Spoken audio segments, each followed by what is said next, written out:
Everybody knows that the Philippines is famous for being incredibly friendly. And that is true, and I'm not here to repeat that.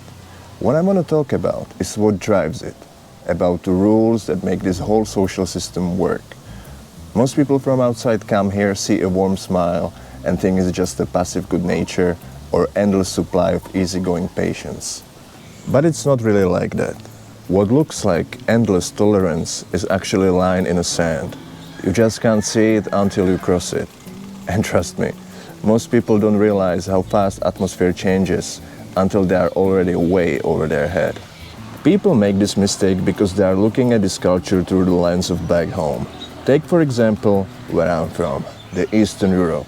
People look rough, nobody smiles on strangers, people bark at you, the tension lives right on the surface. It looks intimidating from the outside, but in reality it's just the posturing. The real-life consequences are next to none. The system just absorbs the tension and everybody moves on, which can give you a huge false sense of security. It makes you believe that you can push boundaries, that you can run your mouth, and it will have no real cost. It leads straight into confusing gentleness with weakness or patience with permission. Which brings up the real question. What is actually driving all the politeness here? What is keeping the system in order? And why? And the answer is actually quite simple. Here, there is no referee standing between two people. There is no barrier or a middleman to absorb the hit if the things break down. And with no barrier, conflicts have a non-linear escalation. A petty argument over nothing can go from 0 to 100 in seconds. And everybody here understands how real those stakes are. So nobody wants to get angry over small things. You let things go and try to keep the mood relaxed.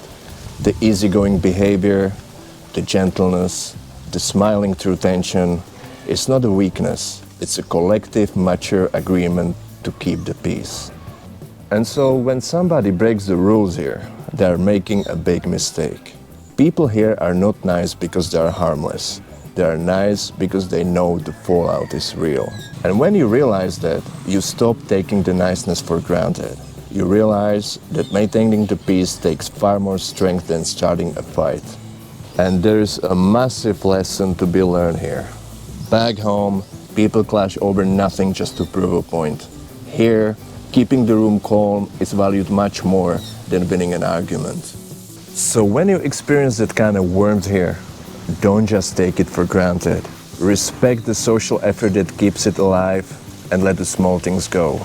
And maybe bring some of that restraint into your own life.